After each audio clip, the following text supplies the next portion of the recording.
कितने लोग हैं जो ये सोच कर रोते हैं कि कल वो भूखे रहेंगे, 1 साल बाद बीमार हो जाएंगे और 100 साल बाद दुनिया ही ख़त्म हो जाएगी। हालांकि उम्र जब अल्लाह ताला के इख्तियार में है, तो फिर बूढ़े होने के बारे में क्यों सोचें, जबकि हमें मालूम ही नहीं कि कब हम मरेंगे। गैर मौजूद चीज़ के सिलसिले में मुस्तरब क्यों रहें? कल को आने दीजिए, इसकी खबरों और यकारों के सिलसिले में पूछताछ मत कीजिए। आपको आज से फुर्सत कहाँ है? बड़े ताज्जुब की बात है कि लोग कल के तफक्कुरात को नकद दे रहे हैं।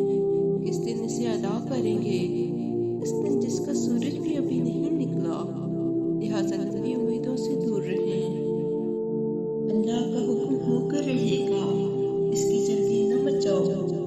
मुस्तकबिल के बारे में अंदाज़े न लगाएं, वज़ह हमद अपने वक्त पर ही होगा। जल्दी क्यों चाहते हैं?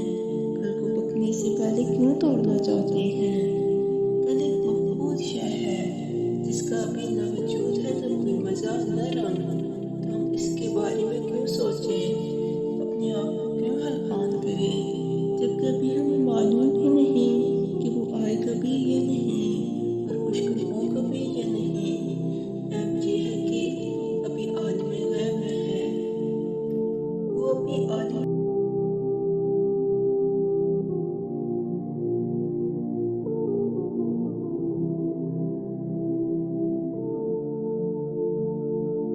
मुस्तकबिल के बारे में ज़हनी लड़ाई लड़ना, गैब की किताब खोलकर इसमें आने वाली परेशानियों पर कराहना एक नापसंदीदा अमल है, क्योंकि वो ख्वाहिशात का लामतनाही सिलसिला है।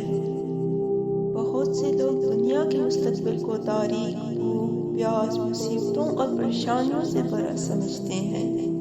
ये सब शैतानी वसवसे हैं। अल्लाह ताला कुरान पाक में इरशाद फरमाता है, शैतान तुम्हें फिक्र का खौफ दिलाता और बुराई का हुक्म देता है, और अल्लाह अपनी मग़फ़िरत और फजल का वादा करता है।